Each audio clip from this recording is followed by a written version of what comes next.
नमस्कार मित्रों, आप देख रहे हैं सनातन डिवाइन सोल, जहां हम आपके लिए लाते हैं गौतम बुद्ध के अनमोल विचार और जीवन बदलने वाली कहानियां। आज हम चर्चा करेंगे उस समस्या पर जिससे लगभग हर इंसान जूझता है, ओवर थिंकिंग, यानी बार बार सोचते रहना, मन को थकाना।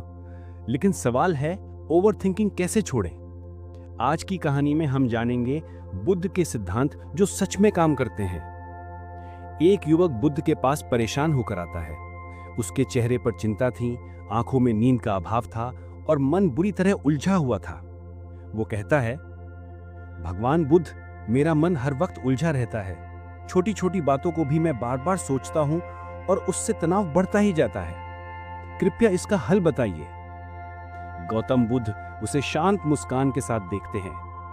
गौतम बुद्ध युवक की कहानी सुनते हैं।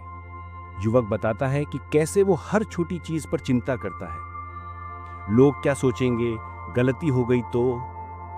गौतम बुद्ध कहते हैं, मन का खेल ही सबसे बड़ा खेल है। अगर तुम इसे समझ गए तो खुशी और सुकून तुम्हारे कदमों में होंगे। बुद्ध एक वाक्य सुनाते हैं, ओवर थिंकिंग, अर्थात जो बीत चुका है उस पर पछताना या जो अभी हुआ नहीं है उसकी चिंता करना। मन को ऐसा करना अच्छा लगता है, पर इससे सिर्फ दुख बढ़ता है। फिर गौतम बुद्ध एक उदाहरण देते हैं। सोचो, तुम नदी के किनारे बैठे हो और तुम्हारे हाथ में पानी है। अगर तुम पानी को कसकर पकड़ लोगे तो पानी रुकने के बजाय हाथ से निकल जाएगा। मन की चिंता भी ऐसी ही है। जितना कसकर पकड़ोगे उतना ही मन फिसलता जाएगा। विचारों को आने दो और जाने दो, उन पर जोर ना लगाओ।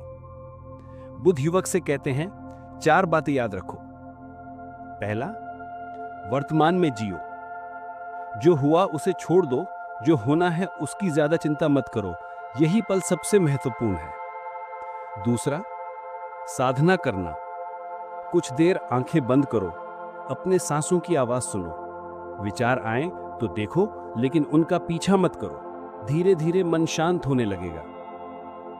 तीसरा, डिटैच करो। अपनों, वस्तुओं या विचारों से जुड़ाव तो रखो, लेकिन अत्यधिक लगाव चिंता की जड़ है। तो वस्तुओं, विचारों को लेट गो करना सीखो। चौथा, ग्रैटिट्यूड रखो।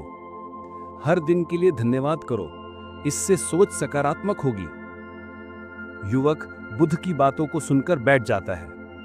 वो 5 मिनट आंखें बंद करता है, सांसों को महसूस करता है। शुरू में विचार आते हैं, मगर बुद्ध उसे कहते हैं, हर बार जब नया विचार आए बस ध्यान दो, प्रतिक्रिया मत दो।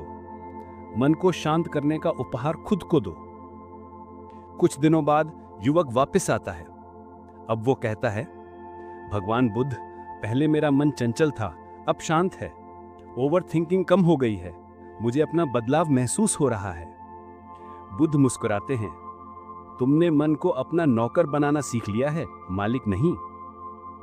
तो दोस्तों, आप भी बुद्ध के इन सिद्धांतों को अपनाएं और माइंडफुल मेडिटेशन रोज 10 मिनट करें। अपने विचारों को देखिए, उन्हें समझिए, लेकिन मजबूती से पकड़िए मत। लेट गो की प्रैक्टिस करें। छोटी छोटी बातों का छोड़ देने का अभ्यास करें। ग्रैटिट्यूड की डायरी शुरू करें। उसमें लिखें कि आप कितने ग्रेटफुल हैं।